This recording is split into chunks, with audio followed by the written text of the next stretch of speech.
What up, what up, what up? It is the Curly Doc, and I am back.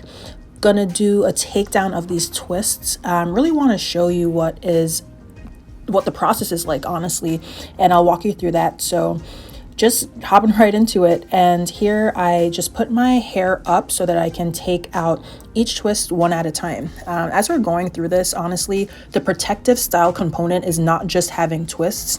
It is also about how are you taking your hair out? How are you protecting your hair in the process when you're taking out these twists? So let me just walk you through this. I'll go through it one by one. So you see, I just took out the twist. You'll see my roots are looking kind of crazy because along the edges, my hair gets a lot more exposure. The twists aren't as protected on the edges. So here I'm really taking my time to rake through and really just separate out my hair, loosen it up, starting at the roots. Typically when you're detangling, if with a utensil like a comb or a brush or something like that, the practice is typically to start at the ends. But I have found that does not make sense when I'm taking out my twists, because it's easier for me to separate from the roots because I can access the hair and get the hair looser more easily that way. So I'm gentle with it. Like I go through each section. So I'm still on the first twist, y'all. Okay. So you're seeing this process. I'm being very gentle with letting the hair just loosely fall apart in the way that it wants to naturally. And what you'll see here, I'm going to show the difference in just like volume. So my thin little twist on that right side compared to what looks like thicker hair on the left side. But it's really just because with fine hair, it gets really compact very easily. And when you loosen it up, you get a little bit more volume, which is why I like kind of being able to rock a little twist out of sorts after I take out twists. But I usually don't do that for too long, maybe just for a few days or so. So, all right, so here I am again, walking you through this process, and I'm just showing you raking through. You can see that the clumps are declumping. That's kind of the goal. You want to be able to do this gently with your hands before going in with a tool. And actually, I don't use a tool at all when I'm detangling like this. I wait until I get into the shower before I even start thinking about using a tool. But here you're seeing I'm taking my time, just loosening each section. And that's really what's going to be happening for most of this. And what you'll see, and I encourage you to kind of watch through the whole thing. I'll see how much shed hair I have, which is really not that much. So as you kind of get towards the end of this video, I'll show you the cumulative shed hairs that I've had from this takedown process of the twists. So I'll start going through this a little bit faster so that you can get a sense of how I take down each twist. But you'll also see when I have some moments where it starts to snag and there's a little bit of tangling and how I approach that. But I'll just kind of leave you with the music for now until I get to one of those situations where I'm struggling with a tangle.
All right. So I'm hopping back in because I'm about to swap sides. I think I just got bored of that one side and switched to the other side.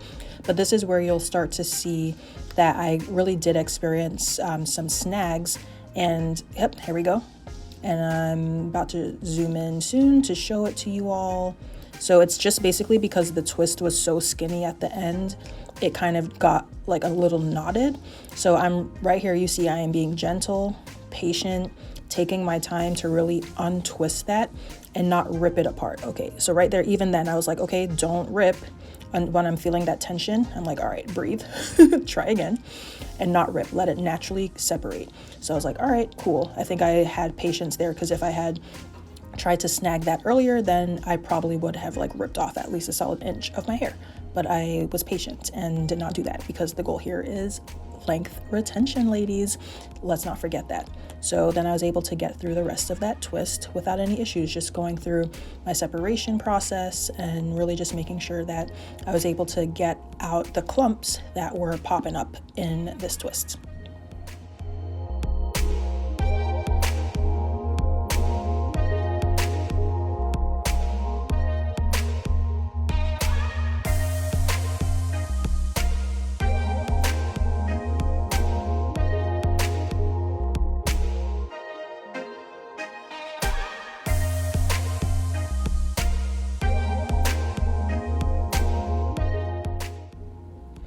All right, so I'm about to jump ahead real quick because you don't need to watch me undo my whole head. This actually took me over an hour.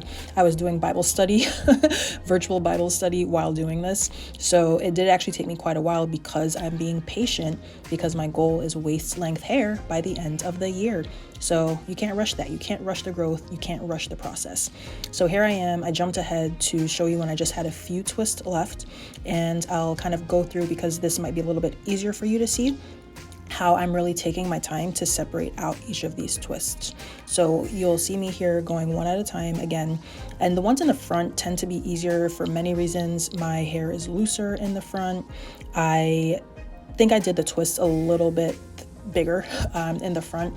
I ended up doing these mini twists way smaller than I had initially intended, because I don't actually usually do mini twists because my hair is quite fine. So my twists end up being more so medium small than actually mini. And I find that that's helpful to making sure that my ends aren't too exposed, that the ends of the twist aren't too skinny, things like that. So just random tips to pop in there for you to think about, especially if you are a fine hair girly like myself. So we're just, finishing up this process, and we'll kind of go through and get to the point where I have finished, and we'll do a little bit of a length check, because remember, the goal is waist length hair. So every time I take out one of these protective styles, I'm going to check to see what progress has been made and show you guys, because we're trying to get waist length hair together in 2023. All right, so I'm gonna stop talking now.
Okay, so we are at the end of this process. The hair has been taken out. You're seeing volume, you're seeing va-va-voom, you're seeing that we're keeping our hair healthy and long, because that's the goal. That is the goal. We are aiming to keep this length in. And I actually ended up wearing my hair out like this for a couple of days because, you know, sometimes you gotta flaunt the length, okay? Sometimes you just want to do it. Here I am trying to show you a length check, but then I realized that I probably should have moved forward just a smidge.